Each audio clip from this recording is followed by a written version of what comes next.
Starting our episode, I will be checking if we are actually streaming. Usually we are, but sometimes things happen. Oh, yeah, there it is. There it is. Boom, boom. There it It's is. We're streaming working. and like there it is too. Okay. Are you ready to start this episode? Yes, I'm Okay. ready. 3, 2, 1. Ladies and gentlemen, we are the Puppet Parent Podcast. Welcome. This is episode 41. My name is Chad. I'm Z. We're parents. We're puppeteers. We podcast. And Yes. it's another Sunday night. Here we are. Da-na-na-na-na. That's right. It's the last day of January 2021. That's right. We turned the ship around in the fall. Now things are looking better for the winter time. Let's see if you're just joining us. This is the first time. This is your first episode. We are kind of in like the heading towards the second act of the global pandemic. Maybe Act 3 is opening at this point. I mean, the end is in sight. Right, all of our. I don't know. It looks like like we can see the light at the end of the tunnel. Maybe. I don't know. Somebody has to stay positive. If both people in a relationship are doom and gloom, then you're just destined to fail. So one person at this moment is staying positive, and I'm usually the doom and gloom one. Okay. You know what? At the beginning of all this, not to keep going back to like early March when I was like freaking out before everyone else was freaking out, but yes. There was a week where I did a lot of research, and I like learned a lot about the 1918 pandemic, and I learned a lot about like coping strategies. And have you used any of those coping strategies? I'm using one right now. By the way, yeah, ba-boom, there it is. We'll patch that later. Okay. But there was a guy that was being interviewed, and it was like somehow relatable to all of this. And he talked about how people who had been prisoners of war got through sorry, I should face forward. How prisoners of war got through not knowing when they would ever be released. And I think it was in maybe the Korean War, but I'm not totally sure. But anyway, the time period was about 2 to 2.5 years, I think, that they were prisoners of war. And he said the trick was to not give yourself an end date or a goal. Because if you say to yourself, we will definitely be out by next Christmas. I can't wait to be home by next Christmas. And then next Christmas comes and you're not out, then all of that momentum that you've been putting together to get yourself through the day-to-day, it really dissipates. And it's hard to build it back up again. So, I mean, I have hopes that the kids are going to be back in school in the fall. In real life, like in their building and everything. Chad's like looking up because I'm hearing weird noises. So I'm like, is there a dog? No, is it a but washing the kids machine? are definitely awake, so we'll see. Yeah, I basically like said goodnight and then shut the door and ran down here. So they're definitely yelling and screaming like no. Yeah. Full volume. So anyway, all of that is to say that I don't feel like I can be looking towards the end right now, because especially with the variants going around and everything and mutations, and I don't know. I just feel like everything is so upside down in my world, and not being home for so long, like in my home, and not being around my family. I mean, like, your family is my family, but also I have my family, and I haven't gotten to see them at all. And it's just very disorienting, this entire situation is. So it's gonna be okay, Z. I know. I'm just being honest. Yeah. Like, that's just me being honest. Yay. Well, let's see. I was gonna say in breaking news. In breaking news, we just participated in a gala, everybody. So this is the Puppet Parent Podcast, but there exists another podcast. It's called the Puppet Podcast. But it's awesome. It's by Caroline and her partner Eli, and they run the podcast out of Montreal, Quebecois, Canada. But it's really cool, and they've had, I think, close to 100 guests in the past year, and they invited all of them to come and participate in a Zoom all together, and it was really cool. And if you haven't checked out Caroline's podcast, it is really great. It's you really should. Great. I mean, yeah. we went over, and I put out a list for Unima USA, the definitive puppetry podcast list, because there are many. There's like at least 10 plus puppet podcasts out there. Caroline's is always on the top of my list because, unlike a few of those podcasts that are mostly geared towards like Muppet or like TV puppetry only, hers is interviewing puppeteers from all over the world. Yeah. So it's in French, it's in Spanish sometimes, it's in English sometimes, and she interviews theater makers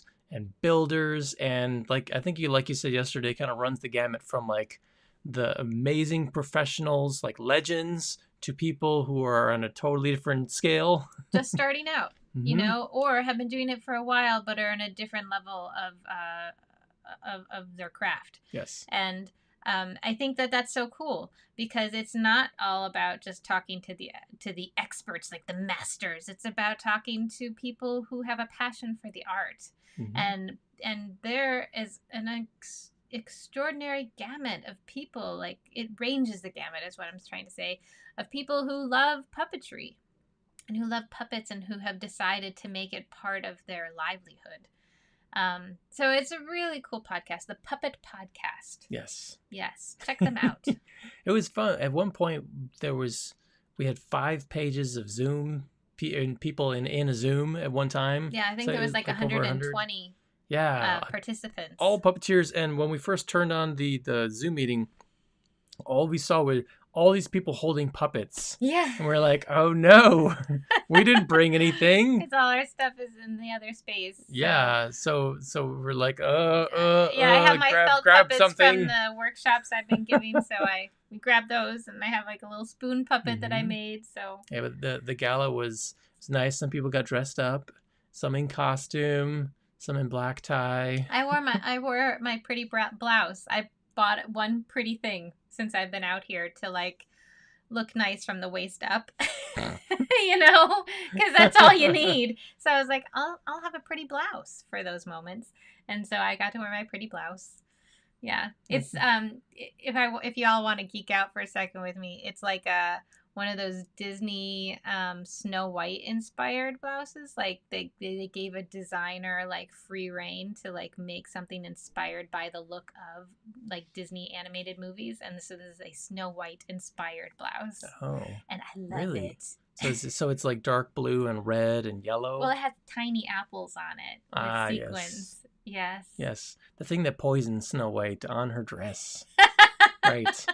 But then she wouldn't have, met Prince Charming or whatever. I don't know. I'm justifying. I'm totally justifying. It's not okay. It's totally not a not the feminist dwarves movie. or it's a not problematic like a movie. little bird but on you know on what? a You finger. just shut off that part of your brain when you're watching it, and then you just enjoy it. Sam. Oh, can you do a Betty Boop?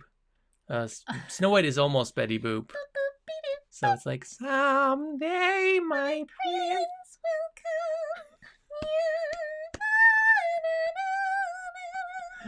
Oh, amazing. The last time I saw Snow White, I was like, is she doing a Helen Kane right now? She's totally channeling. And that's not even me like practicing or trying at all. Yes. Z can do a serious Minnie Mouse and an awesome Betty Boop when she's had practice. Yes, if anyone's auditioning for Minnie Mouse or Betty Boop, let me know. I'm telling you, because a little voice acting nerd over here, Tress MacNeille, Tress MacNeille's a legend. She does Daisy Duck, but she's old. She was in her prime in the 90s. which is a while back, and she's still working super hard, and she will never retire. I think like death will have to like drag her down into the ground in order to get her to stop working.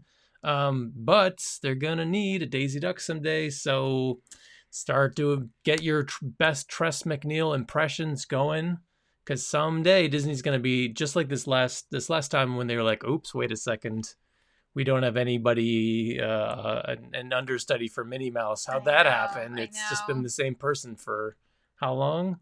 And then they just got somebody. Yeah, so you out there, you listener, you could be that person. But since I feel like I missed the boat on Minnie Mouse. You gotta jump on for Daisy Duck. So she does not talk like Donald Duck, if you don't know. But it's like once you know Tress MacNeille's voice, you can pick her out of a voice lineup. I mean, like it's like variations on a theme, you know. And since she got on to Daisy Duck and I think Quack Pack, which was the 90s answer to Goof Troop, which is not a good show. Quack Pack was not a good show. They just threw her on there and they're like, all right, Daisy Duck's a reporter and Tress MacNeille's the voice, go. And she did her typical Tress MacNeille sass. And that's been Daisy Duck ever since. So you just got to pick up on that, I think, you know. All right, well, you know, next time you guys hear of something, let me know. I don't know. I mean, I'd love to do more voice stuff, like getting to do the thing for Sesame Street over the summer where I got to do the podcast and the episodes for Audible, which if you guys haven't heard the Foley and Friends podcast, I play Foley and that was super fun. And oh my goodness, I would love to do more voice stuff. That would be great. But I've also been busy. So I haven't been personally looking, but if anybody knows of anything or if you want me to do some voiceover for you, I'd be happy to. Fun fact. In the Sesame Street podcast, Foley does a lot of sounds, like sound effects. Yes. And they actually dubbed over Z's amazing sound effects. I'm just saying, you did some killer sound effects just on your own. And they totally were like, scrub that for the real ones. It wasn't what they wanted. It's no. It wasn't like the.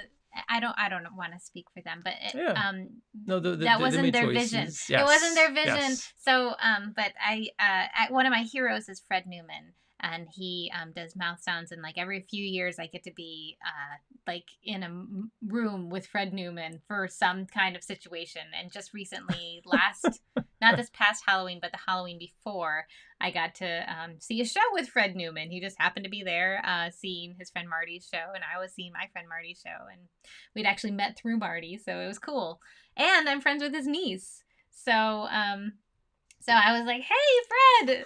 Any excuse to talk to Fred Newman, because he's just so awesome. And if you don't know who he is, some of you might know him as having done all of the Foley work for Prairie Home Companion when Garrison Keillor was doing that, and then the very early days of Live from Here. He's just great.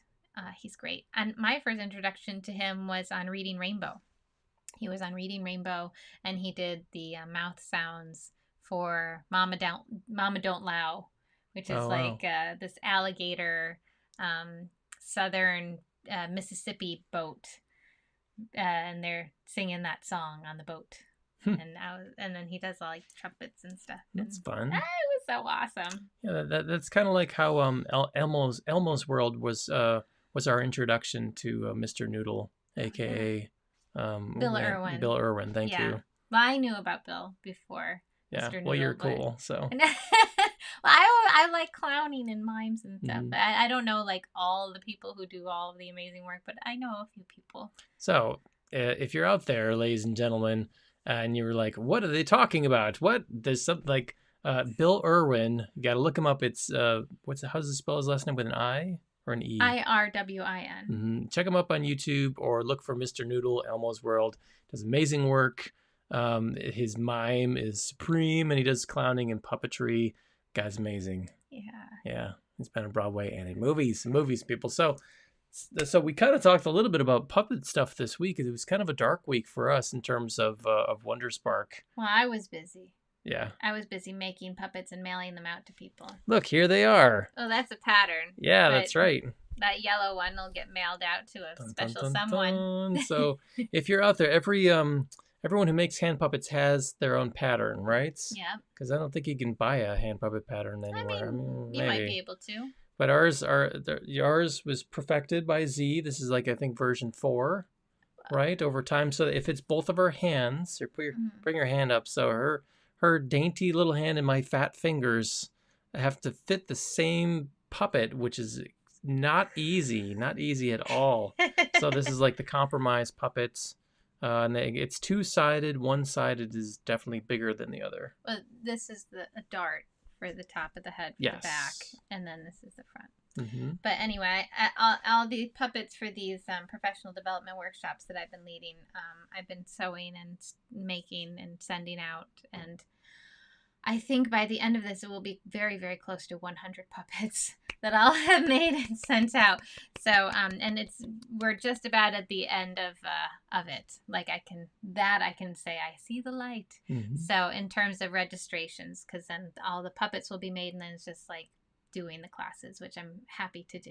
So, and but we're still accepting a couple more registrations for Group E for Group E. Yes, for making connections through puppetry, which is a professional development workshop for professionals like educators, counselors, therapists who are working with autistic students.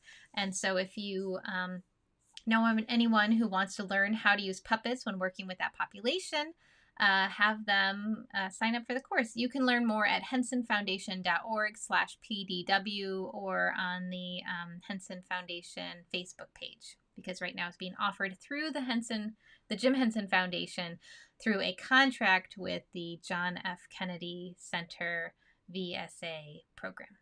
Yeah, the Kennedy Center. Yeah, the Kennedy Center. So it's exciting. It's exciting. Mm-hmm. Yeah. So this week with our kids, I feel like this has been the week of I don't want to do work. Yeah, me neither, guys. I don't want to do schoolwork. I know. I'm done. I just want to do the bare minimum. Our oldest kind of has, and I totally relate. I had this when I was a kid of like, I don't want to do this work. And when you sit him down and like, look, I know you know how to do this. We talked about everything on the page. He just physically can't bring himself to do it. And it's just like he's like looking out the window, looking at the ceiling, looking at everywhere. And I'm just standing there just look at the paper. Look at the paper. Just put the pencil to the paper. Just write it. I know you can do it, but it seems like it's just a mental block. I mean, because part of it is also just getting into the routine of like just doing something every day. And because this is not challenging stuff for him at all. It's easy. It's just review stuff. And he still is having a hard time with it because he just doesn't want to do it. Well, I don't think that, well, I mean, yeah, there's probably like, I don't want to do it in there, but I think it's just like, he just physically can't force himself to do it. He can't focus, and I don't know. But he finally did today. Mm-hmm. And then your parents are coming back tomorrow. So I was cleaning the house. It was already pretty clean, but then I just decided that would be like a really nice thing to come home to a really clean house. Yeah. And we've moved some things around, which it's not a lot. It's not like we moved furniture. Well, not really. But I really like what we did, and I'm hopeful that they would like it too. So I don't want to put everything back the way it was. But I'm also nervous, so I'm not going to say anything. Oh, good. This is a good strategy. I'm picking up off of the Williams family playbook of don't communicate. That's right. We don't talk about it. So I'm trying it out. That's right. See what happens. Don't talk about it, right? Yeah, and also Williams family tradition is right before somebody comes over, scramble, clean everything last minute. Just clean everything before they get there. Well, that's like many families. I know. That's the only way things will get cleaned in this house is if somebody's coming over. Well, that's not... Well, but it was pretty clean throughout their time away, I would say. But oh, absolutely. I just have... Like, there's certain things that, like, I do at our house, like, once a year or twice a year to, like, make it nice. And sometimes I notice that those things haven't happened in a very, very, very long time. And so I take it upon myself to do them, because I think it would be, it's like in my head, it's me saying thank you to them for letting us stay here. I hope that it's not interpreted as you guys are messy and now I have to clean, because that's not what I'm doing at all. It really is me saying thank you, and I'm doing something nice. I'm cleaning. Yeah. So I don't think anyone would take somebody else cleaning their place as how dare you. I don't know. How You dare know you what? scrub my bathroom? I feel like I've been burned a few times in the last few years of like me being really well intentioned and then having it like totally misinterpreted. So I get nervous a lot these days. I think it's gonna be fine. They've been gone 3 weeks. It just feels like it just went like that. It's kind of amazing. 3 weeks come and gone, and now they're. I got a text from my mom yesterday saying we're in Georgia. No, you said that was today. Or excuse me, today, this morning. It feels like yesterday. I was like, wait, it was what? It was a long day for me. It was like a long day of not much happening because the kids aren't in school, and like there's no work for the work you make yourself, right? So actually, I was doing a lot of stuff for Unima today. Like a normal Sunday for us would be, you're gone most of the day because you probably have 2 or 3 shows to perform. And the kids and I are going to go do something. Usually there's like a birthday party to go to for one of their friends, or there's some kind of cool event that I'm going to take them to, or we decided that this is the weekend that we will clean their room, and we go through everything in their room. But like there's some kind of like big to do that we end up doing. And you know, I had to go to Joann Fabrics on Saturday, and that felt like field trip, you know, for me, because I haven't been anywhere at all. So I got to go to Joann Fabrics, but then I got there and I was like, in and out, just get what you need, because I'm still freaked out by, I feel like a lot of people in my circles have continued to get sick, and I really don't want to get sick. So, right, because you might have a brain aneurysm in a year from now or something crazy. I don't know. I had some weird immuno response issues like a couple years ago, and I'm just not interested in seeing if that might flare up in any way or cause me any kind of difficulty. So, right. Yeah. And it just feels like every single person is a roll of the dice, and you just don't know. Right, and we're losing 4,000 Americans every day at this point, which is crazy. Crazy to think that there might be 500,000 Americans gone by February. Yeah, sometime in February maybe. Yeah, but it's still crazy, and we're still streaming, and who knows how long we'll be streaming? Probably a long time. I don't know. But you know, pretty soon we'll reach our 1-year anniversary of streaming. Yeah, 1 year stream anniversary. Do we have a weird party for that? I guess everyone's going to be thinking about that pretty soon, in like a month, actually. Pandemic party. Yeah. You know, thank you, essential workers. I thought about banging some pots. I miss doing yelling. That. You know, there's a collectivity that was quite lovely that was happening when we were doing that in the city. So there's also kind of like a desperation to it, like a feeling of like we're still alive. I know that we're still here. Yes. You know, that we don't feel when you're out in the middle of nowhere. No one can hear you if you bang a pot out the window. Yeah. So in kind of relating to the Puppet Podcast Gala that we were a part of, we were dancing around the little hand puppets during the one of the very well-planned very well-structured event. We also got to see a couple performances. There was a big mask performance with these hand-knit giant fabric. It was like wearables. Wearable costumes, transformed. It was amazing. There was also a performance with a specific puppetry technique or specific puppetry style called Lambe Lambe.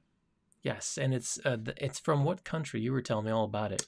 I'm not sure what country it's from, but it's very prevalent right now in South America.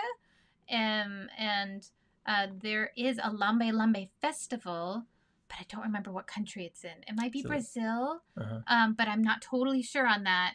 But if you look up Lambe Lambe, Lambe, and space, and then the same thing, Lambe, it is a whole genre of puppetry, and it's like a I don't know why I just did that. I just felt like being South silly. American French, I you know, don't it's, know. It was one of like those countries. Zalma. I actually don't. I can't speak French. It's so sad. So sad. I wish I could.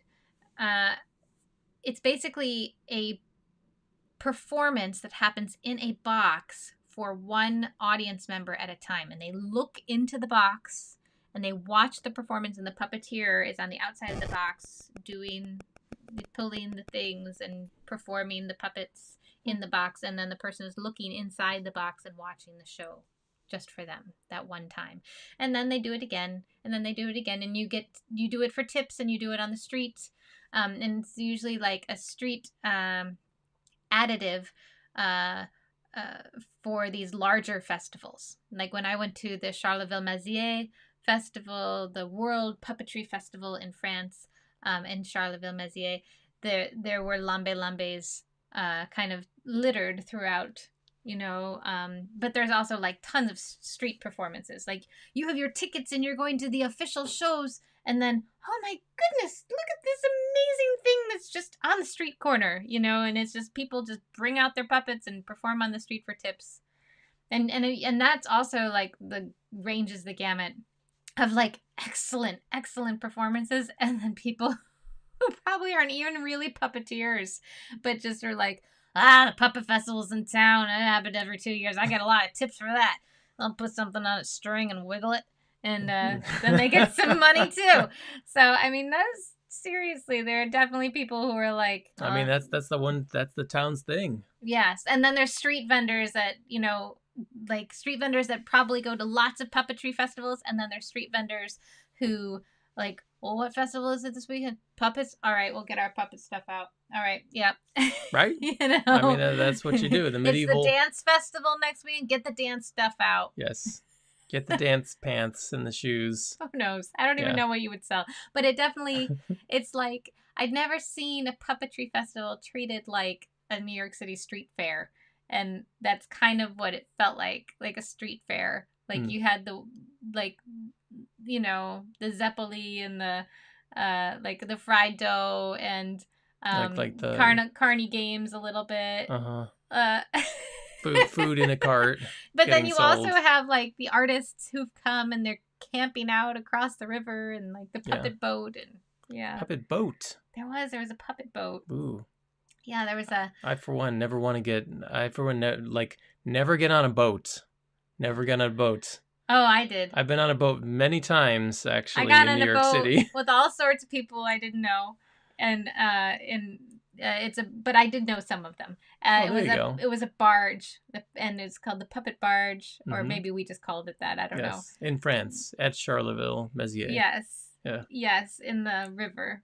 And my experience. Okay, it's docked. All right, it was that's docked. Good. Okay, all right, that's we were important. in a docked boat. Yes. And it was small, and we were all crammed in there, drinking and festivizing. That's fun. Yes. That's fun. So I've been my experience with boats and puppetry is like it seems like a really good idea going to see a puppet show or performing a puppet show on a boat, but once the boat exits the dock, becomes a prison.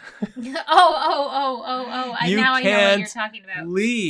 You can't leave. So if you need to go, you can't. You just literally can't. No, there's nowhere for you to go. You can walk around the boat. You can talk to your friends. Wait in line for an hour to get a beer at the one bar on this boat.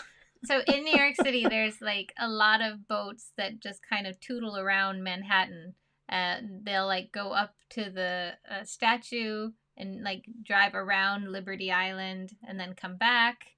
I mean, so some of them will just go they'll do like a horseshoe, like to go like the East River to the Yeah. Hudson River and just kind of like around, see the skyline and stuff. Yeah. But they're out there for a specific amount of hours. Yeah, and sometimes they're party boats, so it's like loud and people are like crazy. But we got hired once to perform on a kids' party boat where it was like, what was it called? The Queen of Hearts? Queen of Hearts. The Queen of Hearts. Which I'm sure is, I'm sure it's still there under a different name. Maybe different management, probably the same crew.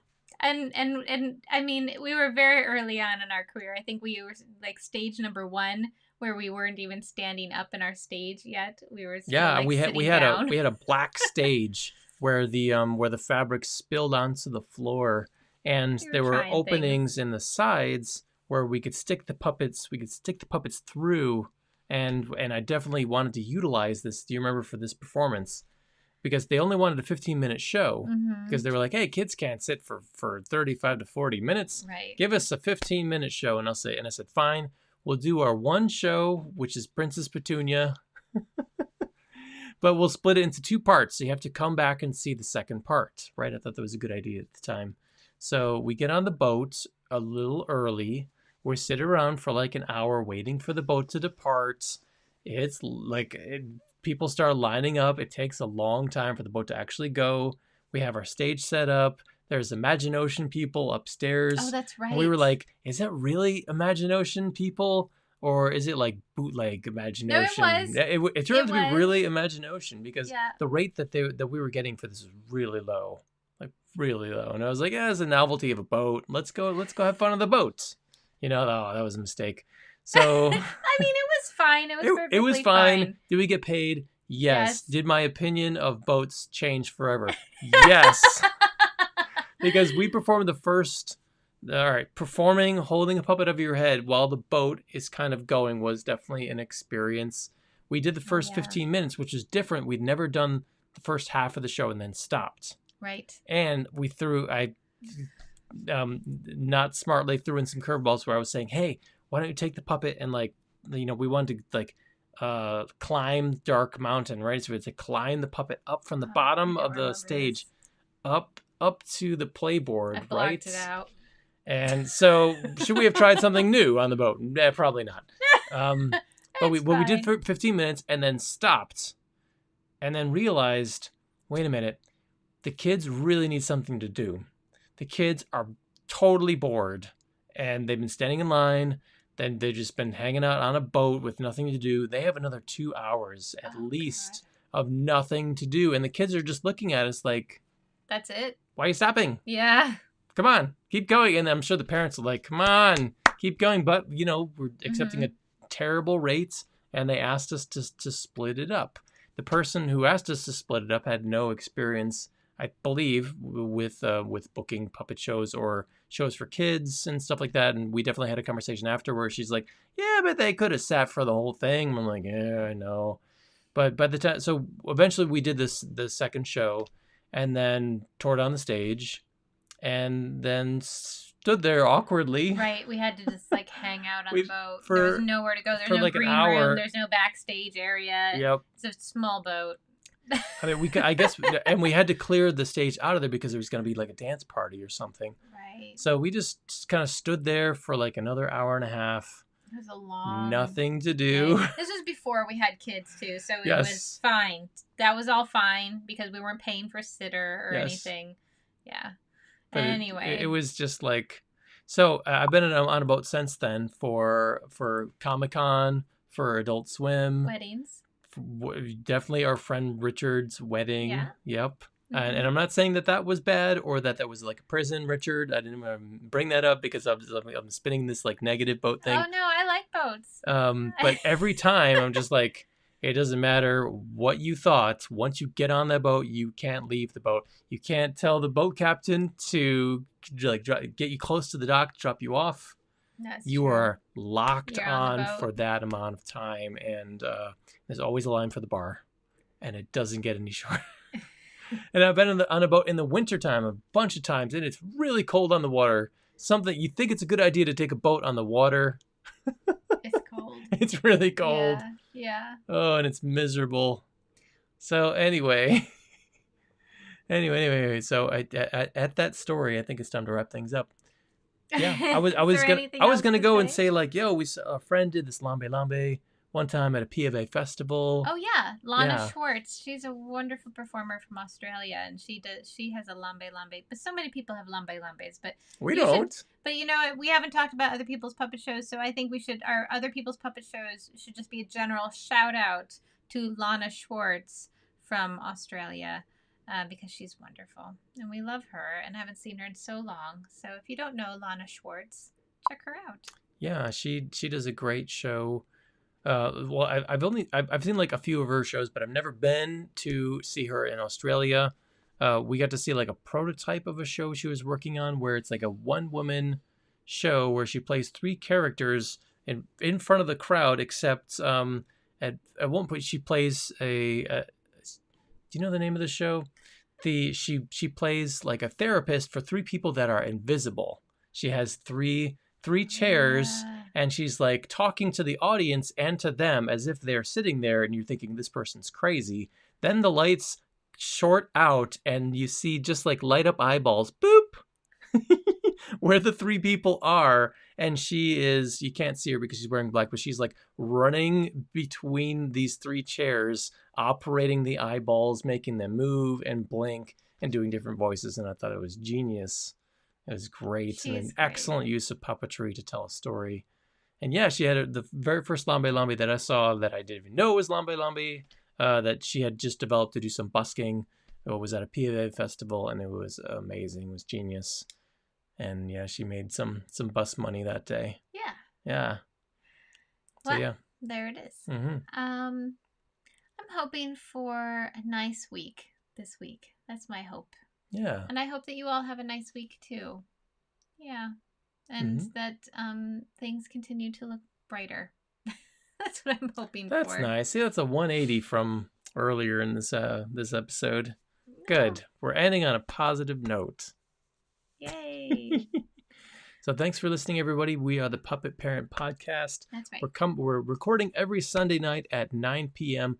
Eastern Standard Time over at facebook.com/WonderSparkPuppets or on our YouTube channel, youtube.com/NYC Puppets. Yes, it's a long story. All of these videos, if you want to watch this in video, are archived on YouTube. Otherwise, you can listen to these podcasts anywhere you get your podcasts, on Spotify, any podcasting app, or over at puppetparentpodcast.com for if you want to download those MP3s or check out our RSS feed. One of my favorite podcasts, I just open podcasts in Safari. I just click on them, and then it always just resets and goes back to the beginning every time. One of my favorite podcasts, I can't just like scroll and drag it over to where I left off in the episode. I'm like, man. So it would be great if I could download those episodes. I'm not a subscriber of them on Patreon. I think that would be how we could. But anyway, go to our website, puppetparentpodcast.com. Download those MP3s onto your device. You don't have to be like me and be like, why isn't it working? Anyway, thanks again, everybody. We will see you next week. PSA, take care of yourselves and each other. And if you're having a hard time, make sure that you find somebody to talk to, because we want to make sure that we all can get through this and see each other at the end. Okay, so take care of yourselves. Bye. Bye.